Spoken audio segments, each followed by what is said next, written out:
with me.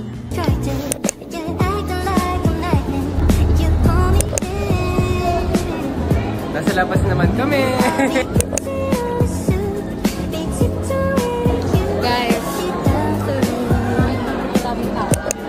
custom pa lang po. Sige po, custom po.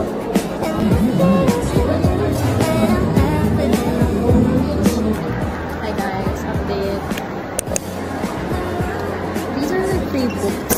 It was a poetry book, Filipino poetry book. But I'm still undecided if I should get it or mag-explore muna ako sa baba. Okay, I made up my mind. I'm just gonna buy yung ikaw sa bawat pahina na nasa taas. Oh my god, there's a book signing pala.